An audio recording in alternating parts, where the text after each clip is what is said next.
Hello, I'm Natalie Zett, and welcome to Flower in the River. This podcast, inspired by my book of the same name, explores the 1915 Eastland disaster in Chicago and its enduring impact, particularly on my family's history. We'll explore the intertwining narratives of others impacted by this tragedy as well, and we'll dive into writing and genealogy and uncover the surprising supernatural elements that surface in family history research. Come along with me on this journey of discovery. Well, hello, this is Natalie, and welcome to episode 131 of Flower in the River podcast. I hope you're doing well. Today, I want to start with genealogy because I usually do that anyway, but there's a specific reason. In genealogy, we follow something called the genealogical proof standard. It's the benchmark for credible research. We always want to do something credible, right? And it has several parts. First part, doing reasonably exhaustive research. Second part, citing sources accurately. Third is weighing and interpreting reliable evidence, resolving conflicts, and writing conclusions that are sound but open to revision when new information comes along, meaning we have to error check and we have to revisit our work from time to make sure that if there's new information available, it's included. If we made errors in the past, we have to acknowledge them and we have to correct them. It's similar to the labels on the older bottles of shampoo that say rinse, lather, repeat. All that is to say is that you are never done when it comes to this type of historical research. So, what's inspiring me to talk about all this stuff? I do get academic every so often, and right now I'm very academic because I'm in the midst of this wonderful public history course that I'm taking with the University of London. One of my assignments in this particular module has been to take an inventory of the overlooked and omitted biographies of anybody associated with the Eastland disaster that I have already covered on this podcast. The instructors and several of my classmates at the University of London are, I want to say, fascinated, but many of them are stunned at how much has been missing from the Eastland disaster history and how much I've been able to recover just by looking online. I'm right there with you guys because I feel the same. What I've been trying to do is fill in those gaps for the last couple of years here.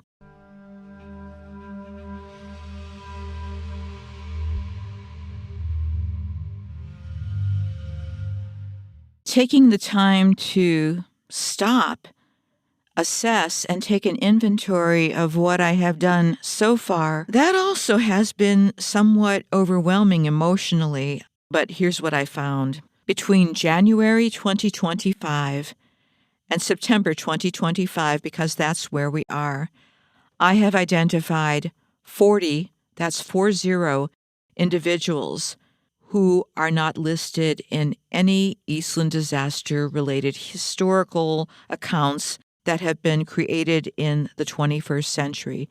Their story was told once or twice in a publication in the 20th century. The information has been online probably for years, and yet it never made its way into any discussions of current Eastland disaster history. And that's just 2025. I need to look at 2024 and 2023. And to be clear, I'm talking about people who are not on the radar at all. It's not that they're listed and missing biographies. These people are the most at risk of being lost to Eastland disaster history.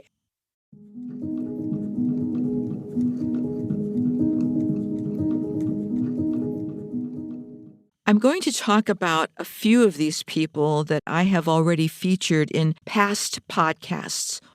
Why am I doing that? These are the at-risk people whose stories only appeared once and never made it into various Eastland websites and documentation in the 21st century. And once is not enough in a podcast simply because you get a new audience literally every week. And as of 2025, thanks in no small part to my appearance on the wonderful Krista Cowan's Stories That Live in Us podcast, I now have a lot of brand new people from all over the world who are listening to this podcast. There must be a lot of genealogy people in the world, more than I ever thought, and I'm so happy you're here. So I'll bring back the stories of these people of the Eastland who were only told once, well, twice. First time was in the original publication, and the second time in my podcast, to make sure that they don't get lost and to make sure that you get acquainted with them, because every one of them is important. Every one of them has a unique story, and there's so much to learn from them, and that will bridge the gap between you and what happened so long ago. So I'm going to revisit one of the most shocking discoveries from last year. I'll tell you why it was shocking. It's the story of one of our heroes. This person's name is Peter Hardy, and his heroic actions during the Eastland disaster went unnoticed for over 60 years until I uncovered the story. And I'll tell you why I was so surprised when I found somebody like him in Chicago. Peter Hardy and I share something I did not expect to find in doing this Eastland disaster research. So Peter Hardy and I share the same ethnic identity, and it's a rather unusual ethnic identity. A really small group of people, actually, and ones that aren't typically found in Chicago. They were, but not typically. Peter Hardy was part of this ethnic group called Rusyns, Rusyn, and I also am Rusyn, courtesy of my dad's father, who came from Eastern Slovakia. And of course, it's rather complicated because there are different subgroups of Rusyns, and Peter Hardy was part of a group called Lemko Rusyns. Talking about Rusyns, well, it's complicated for a simple reason. Rusyns are an ethnic identity, an ethnic group, and not associated with a country.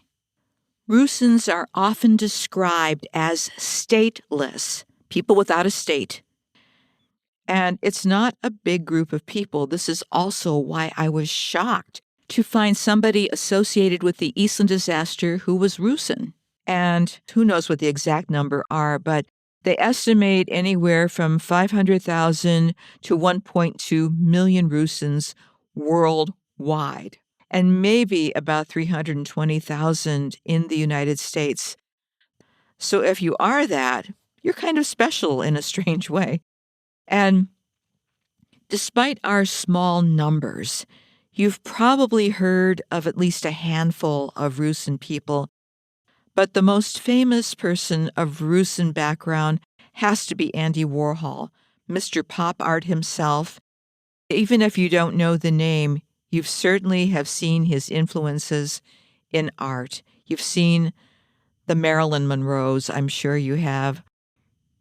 So that's one. And you might have heard of Steve Ditko, who co-created Spider-Man. He also had Rusyn background. And I do believe Steve, like myself, like so many people with Rusyn backgrounds, came from Western Pennsylvania, from Johnstown specifically. Huge Rusyn population. Pittsburgh also. And Northeast Ohio, like Cleveland, Youngstown. And going east again, there were a lot of Rusyn people who settled around the Syracuse area, as well as various locations in the eastern part of the United States. And religion, well, the Rusyns traditionally practiced the Byzantine Rite, and that would be the Eastern liturgical style. It's not well known in the United States, but it's here. And most, like my grandfather, and I do believe Peter Hardy was also Greek Catholic. And that doesn't mean they were Greek. It means they followed the Byzantine Rite, but were still under Rome. Yes, it's confusing. And many Rusyns later shifted to Orthodoxy, Christian Orthodoxy. That's a whole story in and of itself and a rabbit hole that I could go down and you might never see me again. But that's as easy as I can describe it for this podcast. Thanks for bearing with this one. Peter Hardy was born on June 6, 1897 in Sanok, what is now Poland, Sanok, Poland. And he immigrated in 1913 when he was all of 16 years old. In 1900, the town had roughly 6,000 inhabitants, approximately 57% Polish, 30% Jewish, and 13% various Rusyn ethnicities, including Lemkos, like Peter's family. This was the heart of the Lemko region. The economic conditions that Peter left behind were brutal, and that's why so many of them left. By the 1890s, Austrian Poland was overcrowded with 80 people per square kilometer trying to make a living from agriculture, compared to just 36 in the rest of Austria. Industrial opportunities, they were virtually non-existent. High taxes, poor transportation, and bureaucratic obstacles prevented development. And for a young person like Peter, there were few options beyond backbreaking agricultural work on increasingly divided plots of land. So simply stated, people immigrated for all kinds of reasons, but the main reason was opportunity. They thought that they could do better in another country and maybe return to their home country someday. Much of the time, they never returned. Peter made the extraordinary and brave decision to immigrate to America all by himself. At just 16 years of age, that is incredible. And I don't know how he ended up in Chicago or where he was working. Now I want you to hear Peter's own story as written by journalist Andrea Hickok in the Bridgeport Sunday Post on September 5th, 1965.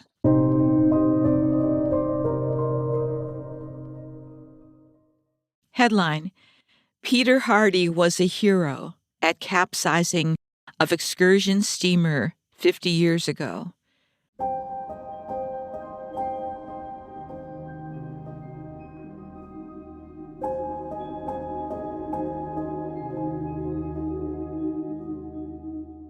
Though it happened 50 years ago, Peter S. Hardy, a Bridgeport manufacturer, still cannot forget the capsizing of the excursion steamer Eastland with 2,500 aboard and his part in the rescue efforts.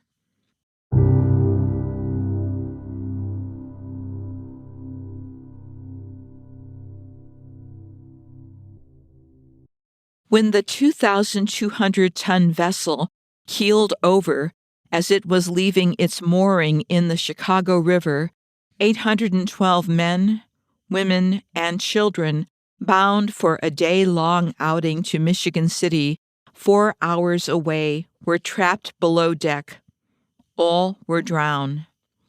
The Eastland was one of 5 steamers chartered by the Western Electric Company for a July 24th picnic for the firm's 7,000 employees. 835 drowned altogether. Mr. Hardy, who was to found the Peerless Aluminum Foundry Company 16 years later, was then a boy of 17 on his way to work. He had taken time out to watch the festive boarding scene as he crossed a nearby bridge. Quote, "One minute they were laughing and happy," he recalls, and in another minute they were screaming for mercy and help. Hundreds of victims bobbed helplessly in the polluted water. Many could not swim. The river was more than 20 feet deep. Employees of nearby warehouses threw chairs, lettuce crates, barrels, and planks in the water to help the survivors to keep afloat. Some of the objects, unfortunately, hit the floundering swimmers, causing them to sink and drown.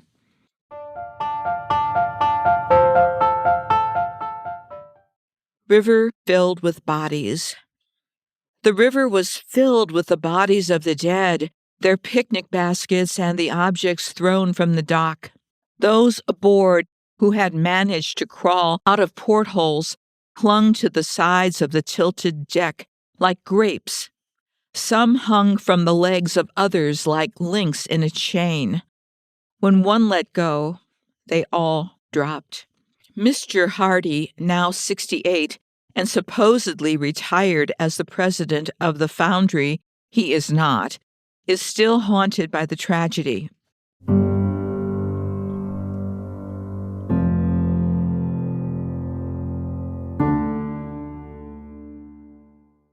Saves 10. He remembers jumping into the water after removing his shoes and jacket. He saved at least 10, he says, and recalls 4 of the passengers in particular. 3, he believes, were a father, mother, and son, all clinging together. The father held on to a porthole, the wife hung from his legs, and the boy dangled from his mother's foot. "God, help me," the woman screamed. "Albert, do something." But the father, burdened with the weight of his family, could do nothing. After Mr. Hardy persuaded the child to let go, he swam with him to the stern of the ship, 60 feet away, and handed him to a man standing on the side of the steamer, which was above the water. By the time Hardy swam back, the father and mother were making it to shore. The manufacturer also remembers saving a panicky woman who fought him the whole way.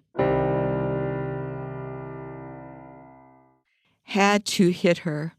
"I had to hit her in the nose to make her come to her senses," he said. He towed at least 7 others to safety, but through the years, only the family of 3 and the woman remained vivid. Hours passed while rescue efforts continued. Parents screamed the names of missing children from the shore. A horse-drawn ambulance and fire truck arrived more than 30 minutes after the boat turned over.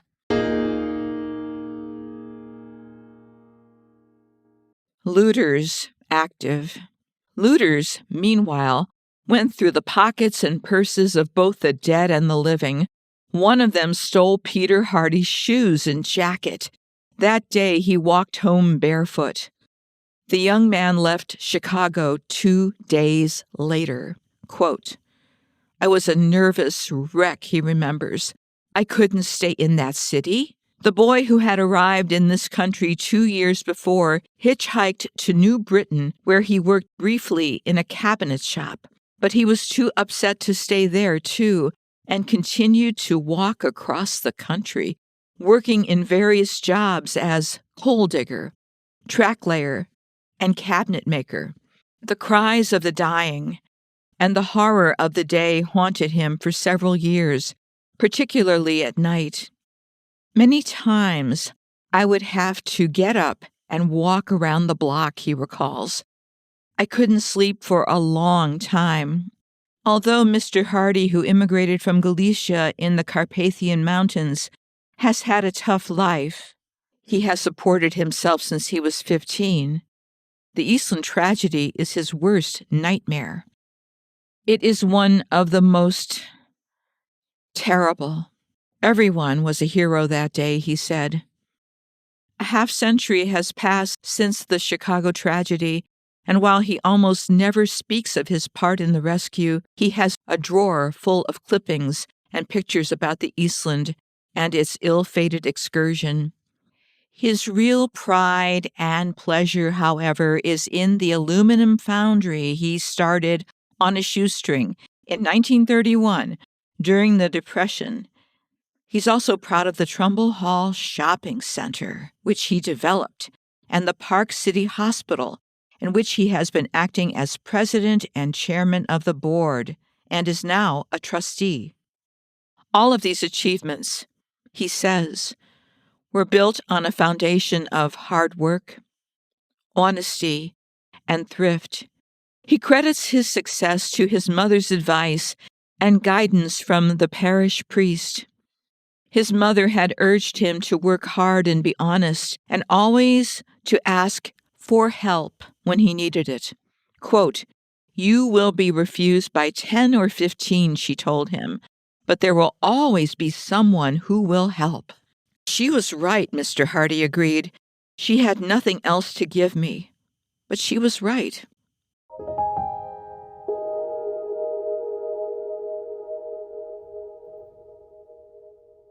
Parents gave courage. "My parents," the thankful manufacturer said, "were not afraid to send me into the world." He does not regret leaving Galicia.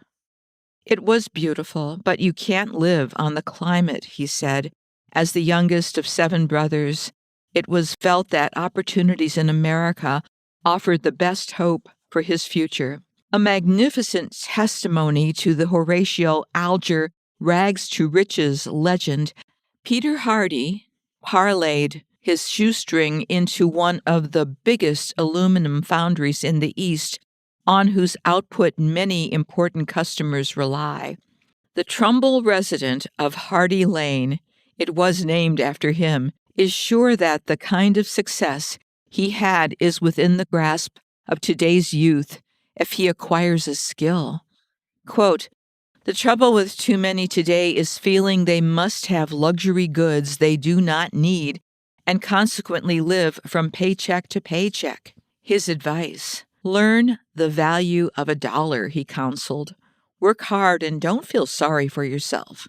The economic climate is more favorable to today's young people than it was in his time, he feels. Industry and consumers' need for new luxuries has created a tremendous demand for new products. And for himself, "I don't look for the riches. Look at my dirty hands." And he displays grease-stained palms. Mr. Hardy still works in the shop, helping to train pattern makers. "This is my retirement," he smiles. His son, Myron, is president of the foundry.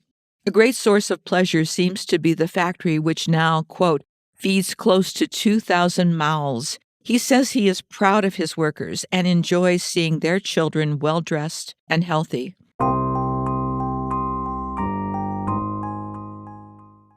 Work benefits.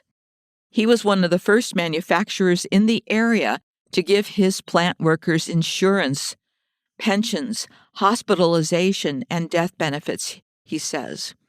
Quote, "A good worker is entitled to consideration.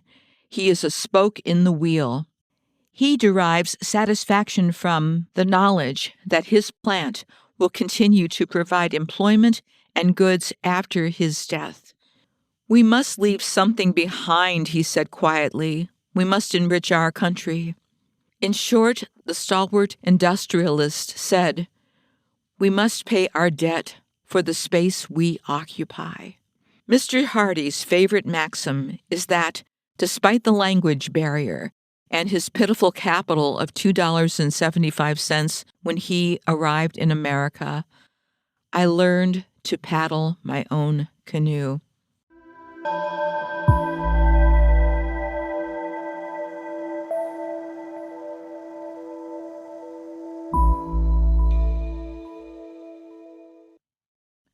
I want to clear up something that probably was confusing.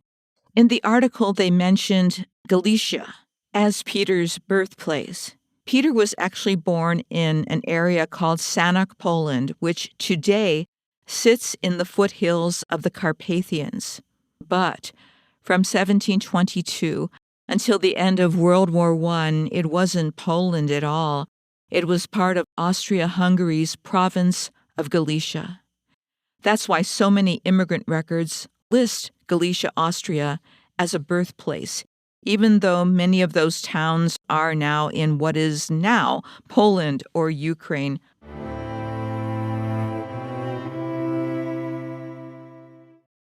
So we just heard a very compelling account from Peter Hardy, who was a Lemko Rusyn who experienced the Eastland disaster. Peter is one of the many long-lost heroes of the Eastland disaster, as well as one of those long-lost witnesses. Peter Hardy was born June 6 in 1897 in Sanok, Poland. He married Anastasia, another Rusyn immigrant, and they had 2 children. He died on April 24th, 1989, in Bridgeport, Fairfield, Connecticut. And Peter left the world a better place.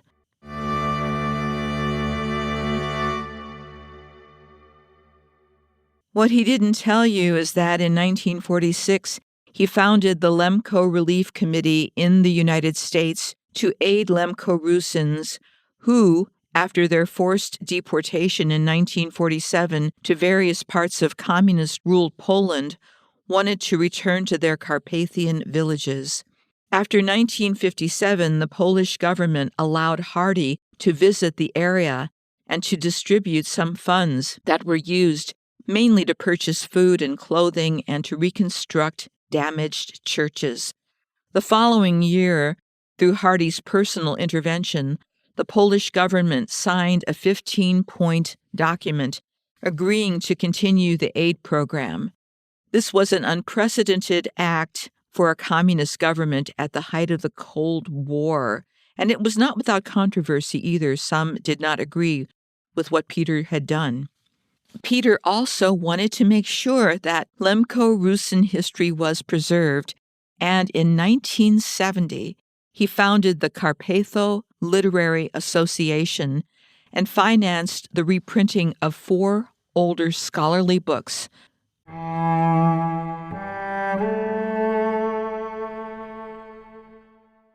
The first time I shared Peter's story was a year ago, and it still astounds me to think that this story would have probably remained hidden, and as a result, it would have been left out of the history of the people of the Eastland disaster.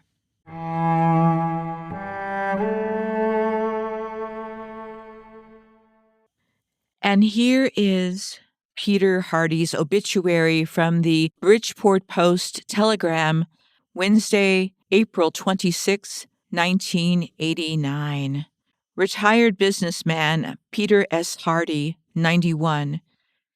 Peter S. Hardy, 91, of Trumbull, founder and chairman of the board of Peerless Aluminum Foundry Company at 55 Andover Street, died Monday in his home.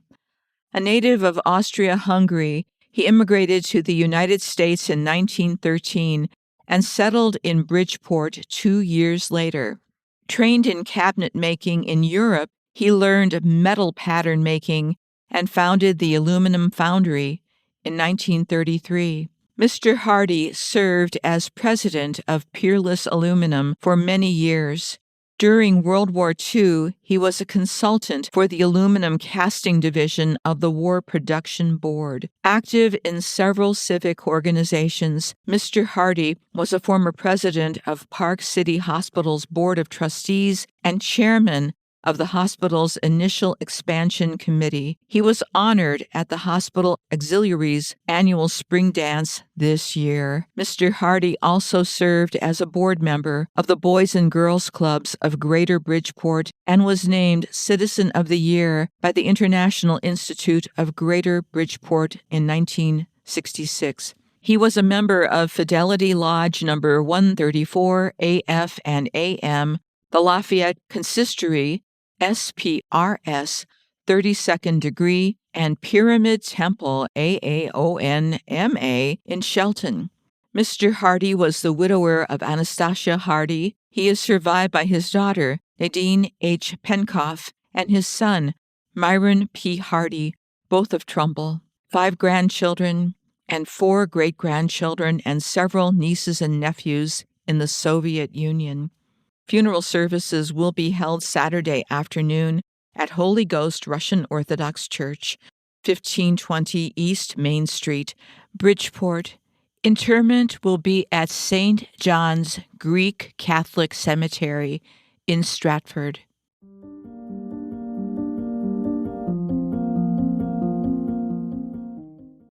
Before we close, I have some late-breaking news, and it is such good news. Wait till you hear this. So, last year, when I was researching Peter Hardy, I wanted to make a family tree. I made a family tree for him. I always do that. And I could not get past basic brick walls for Peter. Couldn't find his parents. I couldn't find his immigration record. I couldn't find any listings of siblings, etc.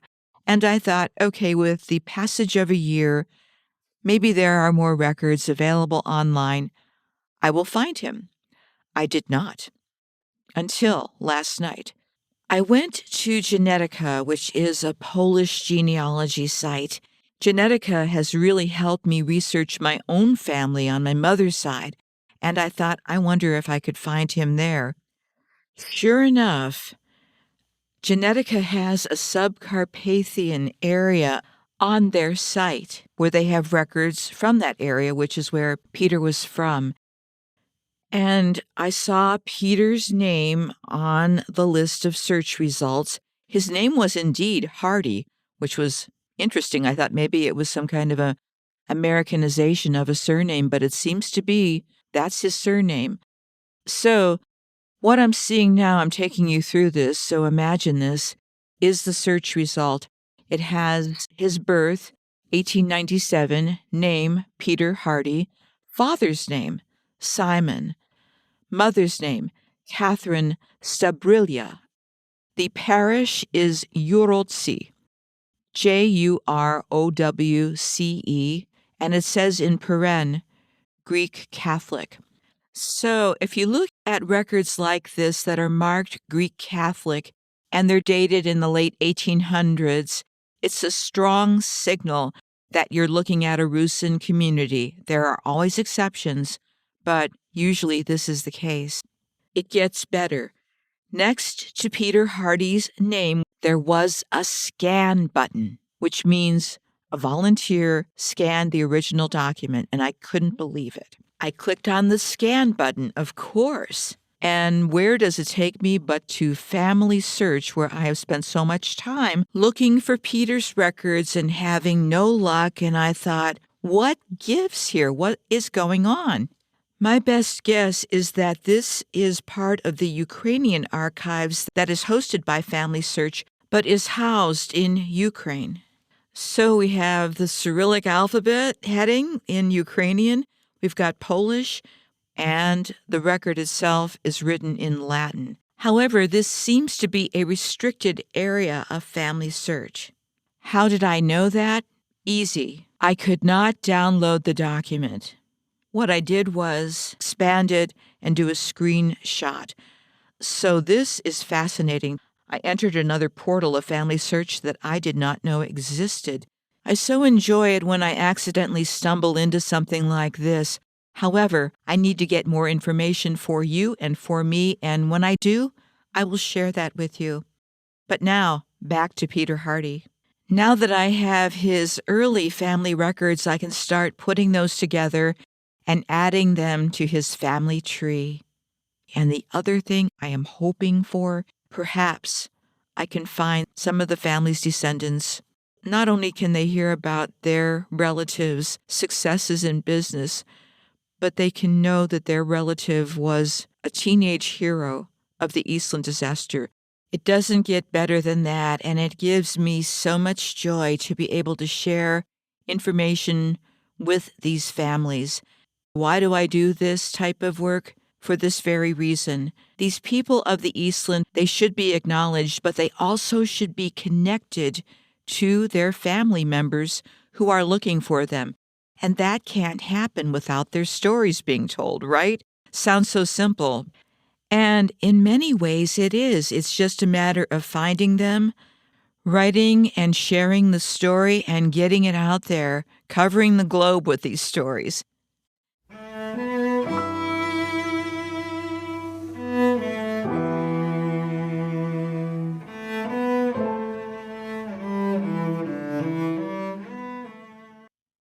And I want to leave you with a quote from Dr. Hannah Elias, who's one of the people that I've had the privilege of listening to during this class that I'm taking at the University of London on public history. Dr. Elias said, "The past and the present are always in dialogue with each other. And so, history of the present means let's look to the past in historical research to understand and make sense of things that are happening in present-day politics and present-day society and culture.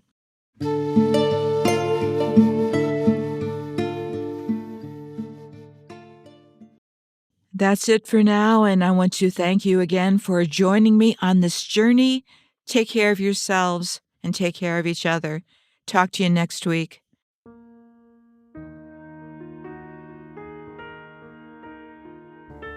Hey, that's it for this episode, and thanks for coming along for the ride. Please subscribe or follow so you can keep up with all the episodes. And for more information, please go to my website. That's www.flowerintheriver.com.